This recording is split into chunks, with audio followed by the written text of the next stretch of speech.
I want to start this video off by saying that these stories aren't the kind of stories where you will sit in your room terrified, but instead to let you know that these kinds of things can happen to anyone, and that you should be aware of your surroundings. Because even in a public restaurant, you can witness some pretty terrifying things, or even worse, they can happen to you.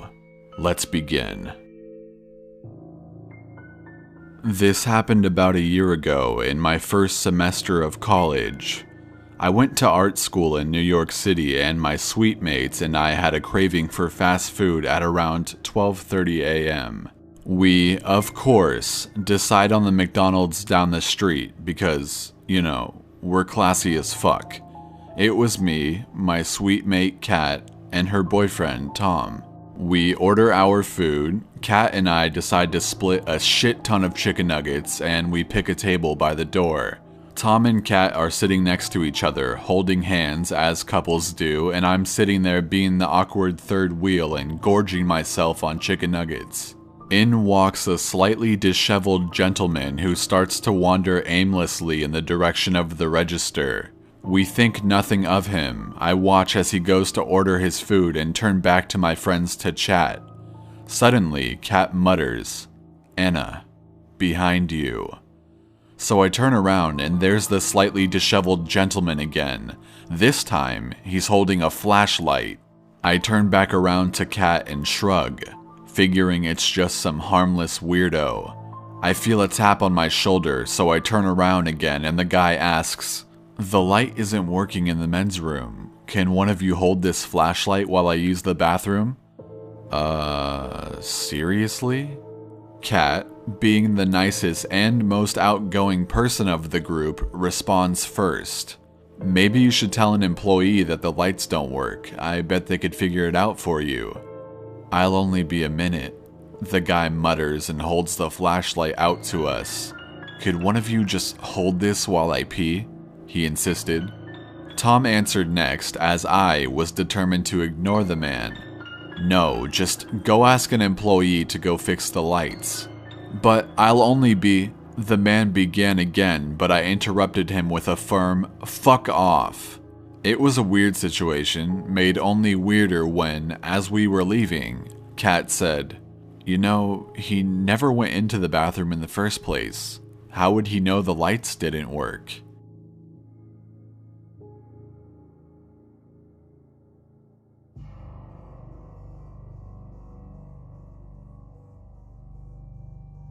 I was living in a low-income housing apartment in Minnesota, and at the time, my mom and I simply couldn't afford to have an actual internet provider. This meant I leached off of people in my building who had an unprotected wireless connection. Whenever their internet connections would go out, I would be forced to walk down to McDonald's in order to use the free Wi-Fi there. This had become a pretty common thing for me. On one of these internet droughts, I was standing about in the lobby of my apartment about to leave when the guy who lived next door to me, an older guy named Joe, stops me before I go. He tells me that him and another of my neighbors were going to McDonald's for coffee and that he'd buy me one if I went along.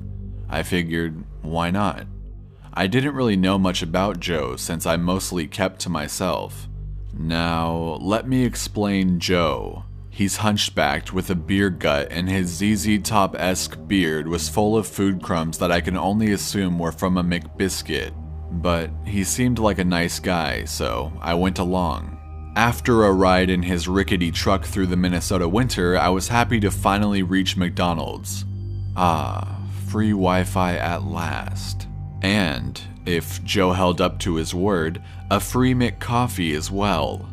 I sit down and fire up the laptop to soak in all that free Wi-Fi, and soon after, Joe comes back with our McCoffees. As soon as he sits down, he starts asking me in a raspy voice, "So, boy, ever heard of God's DNA?" I look up from the Windows loading screen and ask, what? I was totally baffled and thinking, great. Stuck with another fucking missionary. Damn it. He goes on to inform me that God's DNA is the molecules that hold the universe together. Not to mention, it's what makes men genetically superior to women. I sure as shit didn't learn that in physics class, so I blew him off and when I got the chance, quietly ducked into another booth to browse the internet in peace. He didn't seem to notice because afterwards, a barrage of freaky bearded lumberjack dudes would come in and out of the McDonald's and talk to him for like 15 minutes at a time. I can only assume they were talking about God's DNA because I did my best to not pay any attention, but Joe and his gang of weirdos still gave me a very creeped out feeling. I could tell that they kept looking over to stare at me when they thought I wasn't looking. Having had enough weirdness for the night, I decided to duck out when he hobbled off to the bathroom. I assume only to take an epic McShit. I took my chance, folded up the laptop, and headed out to brave the cold Minnesota winter on the way back home. I reckoned that having to put up with the elements was still preferable to being around a bunch of weird-looking lumberjack creeps. I was almost back to the apartment when I heard the truck slowly rolling up and crunching in the snow. I looked over my shoulder and I saw Joe in his truck. Next to him was another one of those fucking bearded bums from McDonald's. I waved to them, but I got no response. Whatever, I thought. I went home for the night after that creepiness. But then, after that, every time I went to McDonald's, either Joe or one of his weirdo lumberjack buddies would be there. I could practically feel them leering at me. They always appeared grungy and disheveled. Forced to go to McDonald's just to use the internet, I tried avoiding them as much as possible. It almost seemed as if they knew ahead of time that I was going to be there. Considering they all had a relationship with Joe, I think it was very likely that they actually did. Eventually, someone broke into Joe's apartment and stole his bike, prompting him to move elsewhere. I learned a couple things about Joe after he left the apartment, such as that he traded most of his food stamps every month for drugs, and that he regularly told women in our apartment that he wanted to, quote, leave his body in spirit and ravish them in their sleep. Whatever that meant. After this point, I saw the McDonald's stalkers only sparingly and then never again.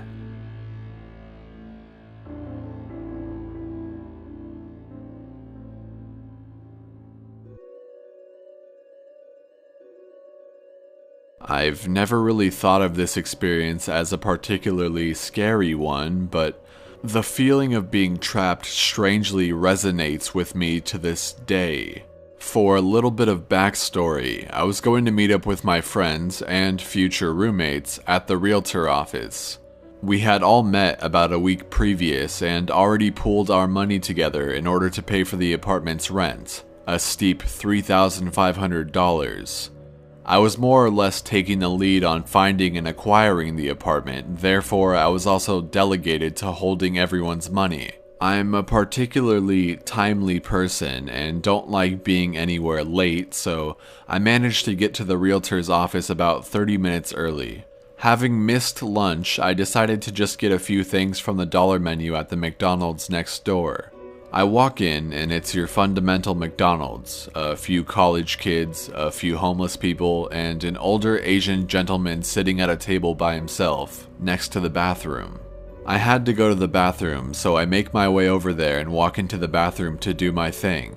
It's a one-person bathroom and the door was broken a bit, disabling it from ever being able to fully close.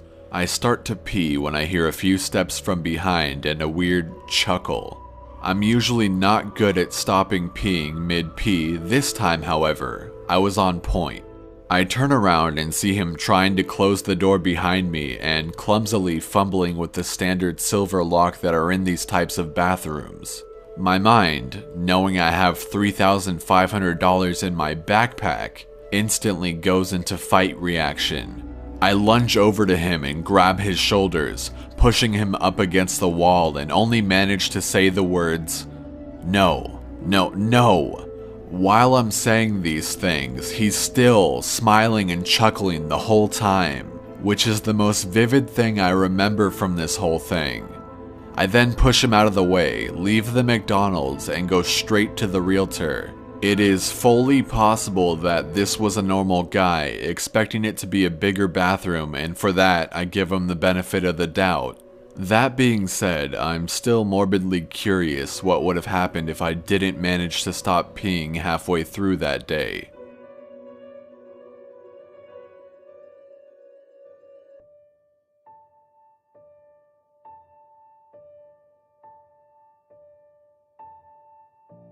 So, I work at a small McDonald's in an even smaller town in the south, and I've encountered many strange people and seen some really fucked up things so far. But I saw something today that I thought I would never see, and I was shocked at how many people didn't notice what was taking place right in front of them. I was working behind the counter at around 7 p.m. and we had lots of people in the lobby and a few children as well. I like kids, so I usually watch them play around in the lobby because they're really funny, but I got distracted by the large amount of customers we had to serve and ignored them for about 15 minutes. I looked back when I heard a man ask in a small voice, almost whispering, "So, how old are you?"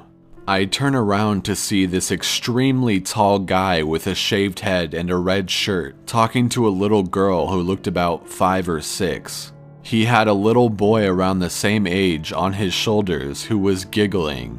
I saw that they were happy and the guy seemed friendly, but something in my head was extremely worried. I had a huge suspicion upon seeing this that these kids were not his. I mean, after all, what grown man would ask a little girl how old she is? And if he knew who they were, wouldn't he already know? Why would he care? But after this, he said something that made my heart sink. "You should come with me now. I have a little brother who's 6 too. Let's go play with him." He then began to walk to the exit with the boy on his shoulders and the girl tagging along, and I immediately shot for the door to stop him. I did this just as a lady with blonde hair came out of the bathroom shouting, "Hey, where are you guys going? Get over here!" The tall guy froze with eyes as big as saucers. He was fucking petrified. The lady then scooped the little girl in her arm and reached for the boy as the tall guy lets him down, stammering, Oh, I was just playing with your kids. They're really nice kids. I just really like kids." He said this all at once with a nervous smile.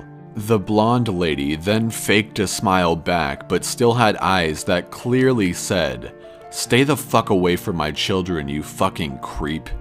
But her mouth ended up saying, "Oh, well, I'm glad you had a nice time, but we need to order now."